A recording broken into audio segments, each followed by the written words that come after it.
mysterious traveler.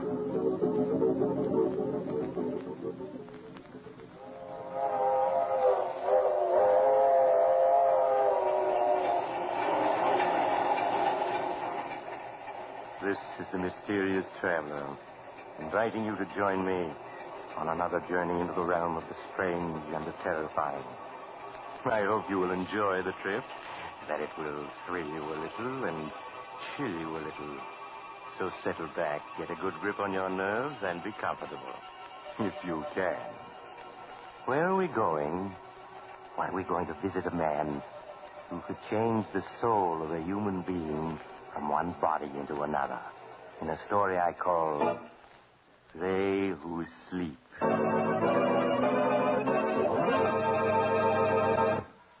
My story begins late one foggy night in a dingy little room in the slum section of a great city.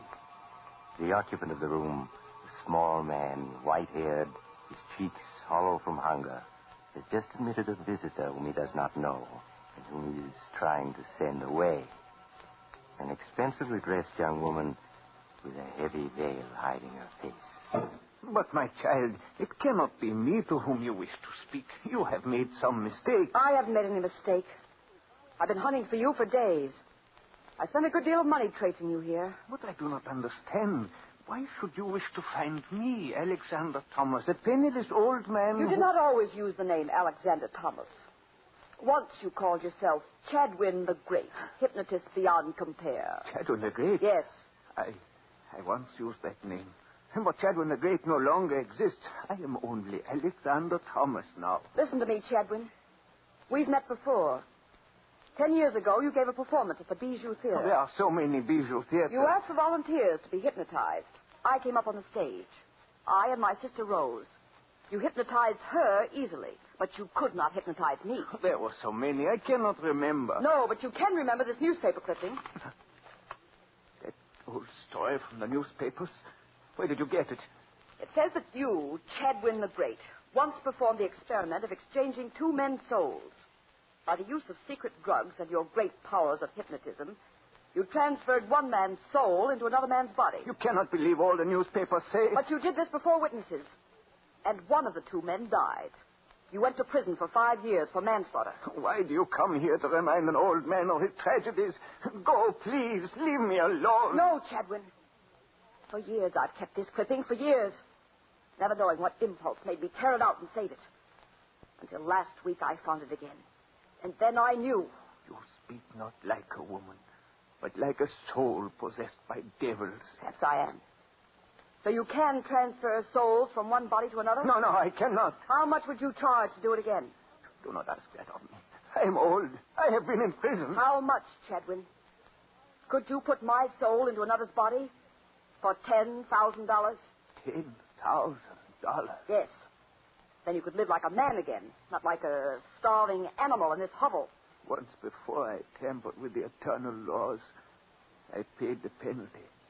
And so did one of those I experimented upon. But which one, Chadwin? Which one? He died. The other, the strong soul in its new body, lived. Ah, then I am ready. When can you do it? Tomorrow night? But, my child, why should you risk your life for that which cannot be, which was not meant to be? Look, Chadwin, I shall raise my veil. Would you call me beautiful? Even pretty? No. I'm ugly. You are not ugly. Your face is strong. But if it were not twisted by bitterness... Enough of talking. How can you know what it means to a woman to be ugly? To lose the man you love to a woman you hate? Because you are plain, and she is so beautiful. Chadwin, will you do as I ask? To help you change with one who is beautiful. To help you to be loved for just a little. My child, perhaps it is not such a great wickedness to do that. And you'll do it? But it is only for a little while. You must understand that. For 10 days, no more. Then the laws which cannot be violated with impunity require that your soul must return to your body. It's enough. It's all I want, Chadwin. Very well. I have here a small bottle. Here. Take it. Guard it carefully. When the moment comes, she, the other, must drink it in water. Yes. It will be easy. She will drift off to sleep. Then you must come to me. But not here. It would not be safe. Never mind. I know the place. The safest in the world. Very well. The exchange will be made, and I will see that she, in your body, slumbers dreamlessly. After 10 days, she will wake and be herself again, with no memory whatever of what has happened. And now, Miss... Vaughn. Helen Vaughn. Now, Miss Vaughn, who is this beautiful one with whom you would change places? The girl who just married the man I love. My sister, Rose Vaughn.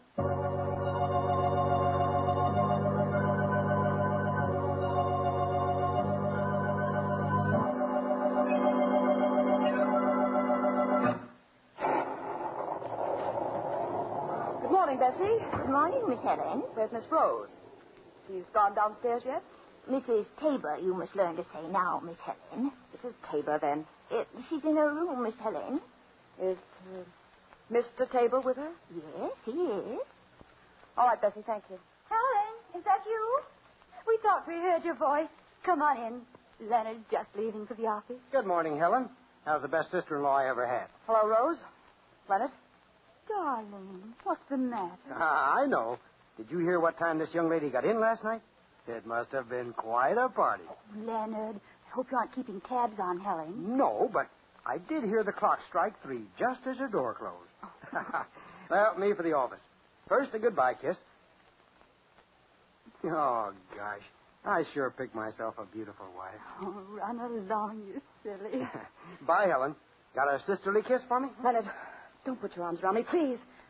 Well, there's sisterly affection for you. You'd think she hated me. Oh, run along, Leonard. They probably need you downtown to polish off a big deal. Yeah, they probably do at that. Okay, I'm on the way. Bye, you two. Bye, darling. Well, Helen, you are in a mood this morning. I just think you two carry this lovey-dovey business to a ridiculous extreme. Helen, it's as if you dislike seeing Leonard kiss me. You don't have to be constantly kissing him in front of other people, do you? Helen, oh, my dear, I didn't realize. Didn't realize what? Didn't realize it. Oh, Helen, darling, believe me. Someday the man will come along who will mean just as much to you as Leonard does to me. You'll find him. I'll help you find him. Listen, I'll give some parties and invite a lot of you. Go ahead, Rose. Let go of me. Don't go gushing over me, you idiot. Helen, how can you be so cruel? Oh, stop sniveling like that. I'm sorry, Helen, but you're always so sharp when anybody tries to be nice to you. And you're always so nice to everybody, so soft, so sweet. Oh, I'm sorry, Rose. I always forget how the least quarrel upsets you. Well, here. Drink this, Rose. There's a sedative in it.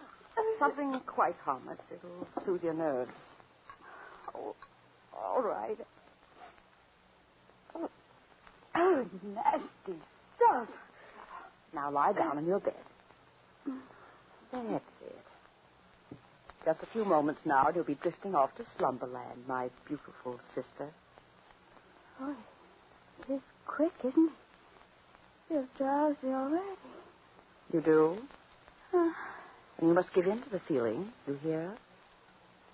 Don't fight it. I feel so queer. As though I were on a boat. A little boat. Rose? Can you hear me? Yes. Yes, Helen, I hear you. You seem such a long ways away. Such a long way. Rose? You're to come to me when I call you. Do you hear? You're to sleep for a while. Then when I call, no matter where I am, you're to come to me. Yes, I'll come to you.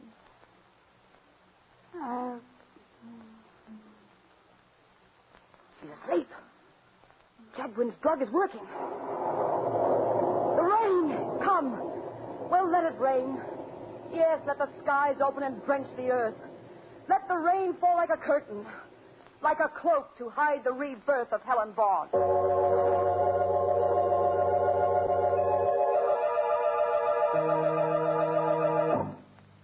Leaving her sister Rose in a slumber so deep it was almost death-like, Helen Vaughn hurried to her room.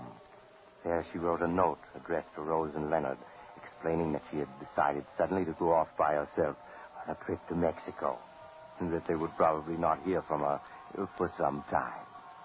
Then she put on her hat and coat and slipped out. All day she waited in a hotel. Then when night came, she picked up Chadwin the Great in a rented car and drove him through the storm into a spot well outside the city, where she turned into an ancient cemetery. There she brought the car to a stop before a low building of white marble over which ivy and moss had grown for many years.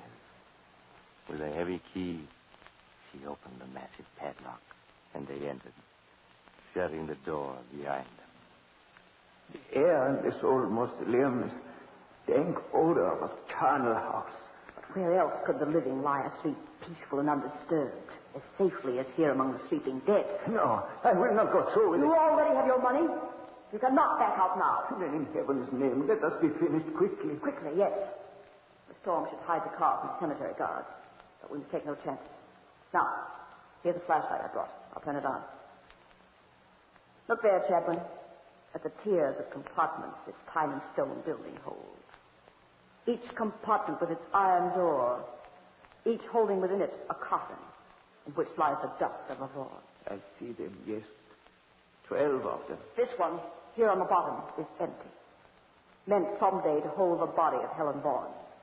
Tonight it shall receive her. No, this is madness. I'll open it. There. See that narrow, dark compartment? So small, so quiet, so restful, so safe from disturbance. In it for the next 10 days shall rest my body, holding the soul of my sister Rose. No, there must be some other way. None that is safe. While my body sleeps and I am absent from it, it must be where no one can find it. And here, no one ever will. I do not like it. Hold the light. I'll slide into it. It's quite roomy enough. The stone is chilly, but what matters that to one who is asleep? Going. Rose Vaughn, hear me. Enter the body that awaits you here. Enter quickly and wait.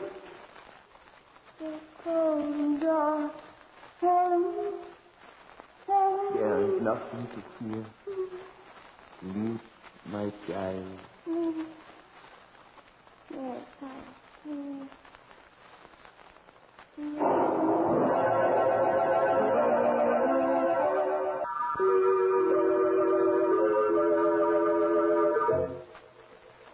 Quickly, Chadwin closed and latched the iron door of the compartment, slipped from the mausoleum, snapped the padlock on the huge door again, and was gone.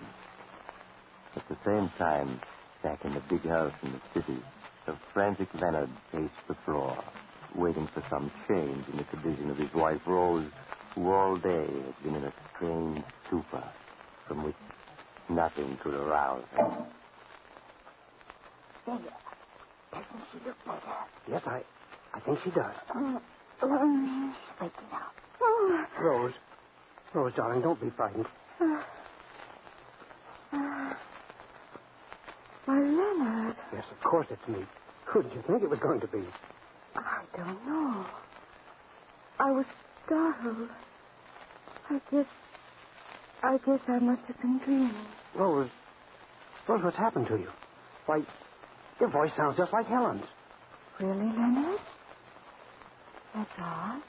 Perhaps I'm catching a cold. No. Now you sound like yourself again. But for a moment, I'd have sworn it was Helen speaking.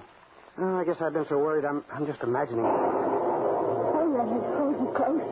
Close, darling, close. Always, Rose. Always. Always. Yes, always.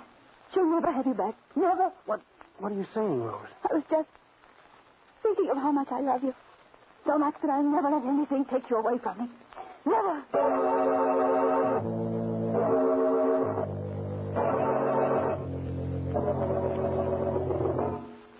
In the days that followed, Leonard found his beautiful wife, Rose, strangely changed. You've been different somehow these last 10 days. In fact, ever since Helen went away so unexpectedly. Have I, Leonard? How? Well, you've been gayer, more headstrong, too. It's almost as if you'd acquired a whole new character. Well, perhaps I have. And how do you like this new wife of yours? Well, I do, and I... Don't? Oh, please, I don't mean it. It's just that... Well, I was so in love with the old Rose, it's a little hard to get used to the new. And all these bills that you're running up. Why, that's not like the Rose you used to be. Oh, Leonard, I do hope you're not too mad at me because... Well, what is it this time? Another fur coat? Worse than that. We're going to give a party. Another? Why, that's 3 in 10 days. Rose, I forbid it. You can't, Leonard, because I've invited everybody already. Rose, it's so unlike you. Why, you act more like Helen than like yourself these days. Never mind, darling. You'll get used to the change in me in time.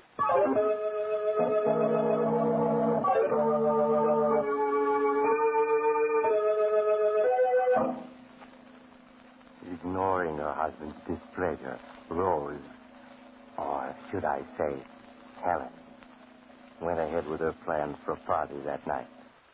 And when early in the evening, a small, gray-haired man presented himself at the door and asked for her, he sent word by Bessie that she would not see him. I'm sorry, Mr. Chadwin. Mrs. Tabor says she cannot see you. She says she does not know anyone named Chadwin. But she does. 10 days ago I was here. I gave you an envelope for her. It had a key in it. Oh, surely you remember? Yes, but just the same, she says she doesn't know you.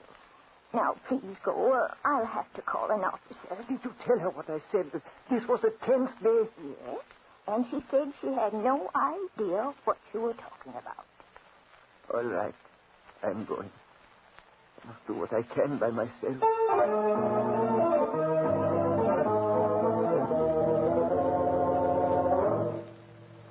And while the gay party went on, miles away in the old cemetery, Chadwin the Great worked frantically with a hammer and chisel to force the padlock on the door of the mausoleum in which, unknown to the world, a sleeping girl lay hidden. Look, got to get it open. Won't let me into our house. Won't even talk to me. Won't let me warn her. She won't. What is that? Dog's coming this way. There he is. Somebody trying to break into the barn mausoleum. The guard. I must run for it. Look out, he's getting away. Hey, you brave fella. You little somebody. They missed me.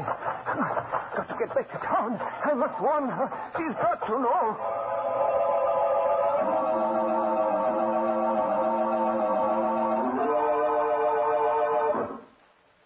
Miss Vaughan, thank heaven this time you heeded my message. I won't have you coming around to my house this way, do you hear? You must never come here again. But you do not understand. The 10 days is up tonight. Now. Your time is over. Are you trying to scare me, Chadwin? To get more money from me? Money? No. I am just trying to tell you. It was understood 10 days only. More is not allowed. You fool! Do you think I ever intended to give up Rose's body once I had it? In that narrow crypt in the tightly locked mausoleum, my body has long since died from lack of air. And Rose has died with it. But I remain alive. Oh, that is what you planned. I should have guessed. But it is not so. Your body is not dead. It is in a sleep so deep that it scarcely breathes. It needs no food, no water. But sometime tonight the dog will wear off, and your sister Rose will claim her body again, while you, Helen Vaughan, will wake to find yourself locked within a burial crypt. No. No, it's not true. It is true. And you will not be asleep. You will be awake, needing air. And there will be no air. You're just trying to frighten me. Tonight I tried to open the tomb to save you. I was driven away by guards with dogs. But what can I do? Only if we can reach the tomb in time to open it can you be saved. And we must go now. I'll get the key. And we must hurry. Hurry!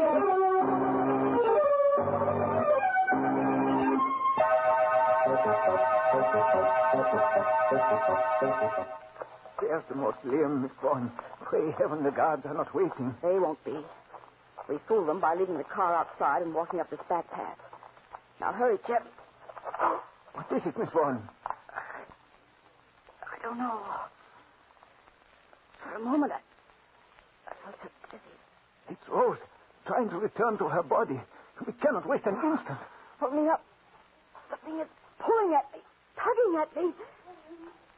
Darling, where are you? She's speaking through her own lips. No, not yet.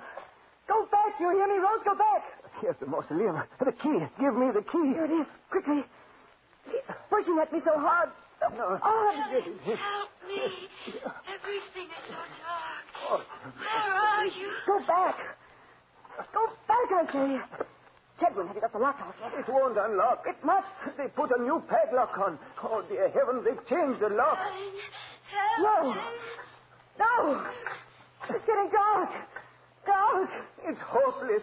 We cannot enter. Darling, where are you? No. We can't both be in the same body. Go back. Helen, I'm trying. Don't force me out. Help me. Go back where you were. Help me. Wait, Rose, wait. Help me. Helen. No, don't. Rose, you mustn't. You mustn't. The guards, they're coming back. Where am I? What's happened to me? Sleep, child. Sleep a little longer and wake without memories.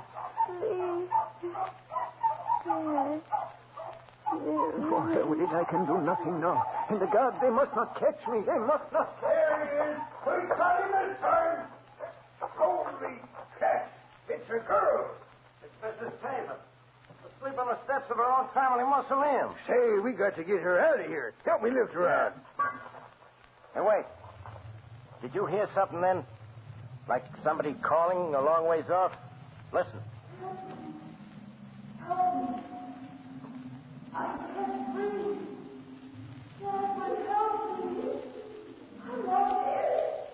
Did you hear anything?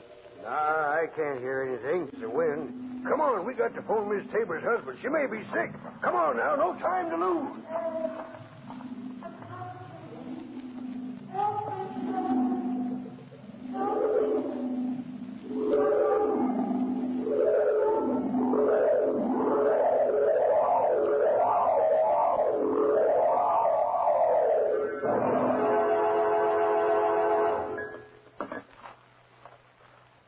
Rose, do you remember anything about a man named Chadwin? Chadwin? No, I don't, Leonard. Well, Bessie says he called several times last week to see you. The last time was the night of the party. You're sure you don't remember him? No, Leonard. I'm sorry, Oh, but... it's all right, darling. I just thought maybe you might have begun to remember some of the things that happened during those 10 days when you, well, weren't yourself. It's so strange. As if my mind had been asleep the whole time. Is there something about Chadwin in the paper? He committed suicide last night. Oh. His body was found near the old family mausoleum. He left a mysterious note saying he was paying for some transgression. How strange. I wondered if he could have given us any clue as to how you came to leave the party so suddenly that night and drive to the cemetery. Oh, but it's all over now and not worth worrying about. I'd remember if I could, but when I try, I become suddenly frightened and feel as if I were locked in some dark, tiny space where I can't breathe. All right now, darling, all right. Let's forget the whole thing. Now, let's see what came in the morning mail. Maybe there's a letter from Helen. You know, it's high time we were hearing from her. She's really not acting much like a sister being gone so long without even writing a letter to know where she is.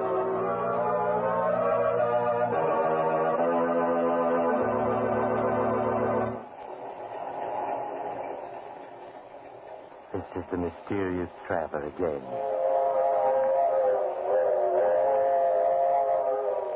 I'm afraid Leonard and Rose are going to have to wait a long time for a letter from Helen. In fact, I'll be very much surprised if they ever get one. I suppose it'll never occur to them to look in the old mausoleum. In fact, since they both feel a distinct aversion to going near it, it may never be opened again. But I don't suppose that'll make much difference to Helen. Now, if you were wishing you could step into somebody else's shoes, maybe what happened to Helen will make you change your mind.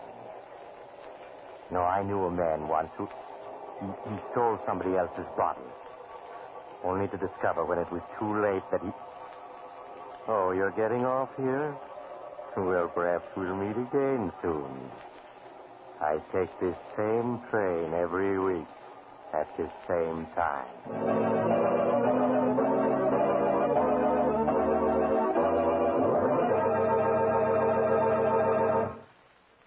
You have just heard Chapter 55 of The Mysterious Traveler, a series of dramas of the strange and terrifying. In tonight's story, They Who Sleep, Philip Clark played Chadwin, Gertrude Warner played Helen, and Helen Clare played Rose.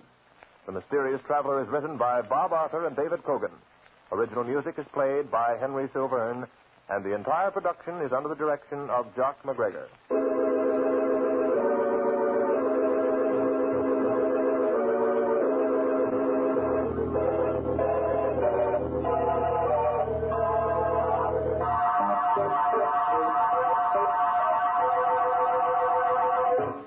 Listen next week to a tale titled Escape Through Time. Another Tale of the Mysterious Traveler.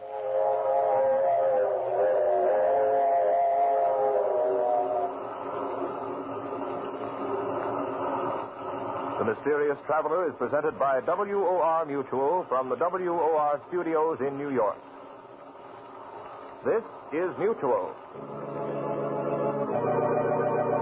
Spooky Ventures is the home for spooky content and spooky merchandise on the web. Check it out today at spookyventures.com. And remember, always keep it spooky.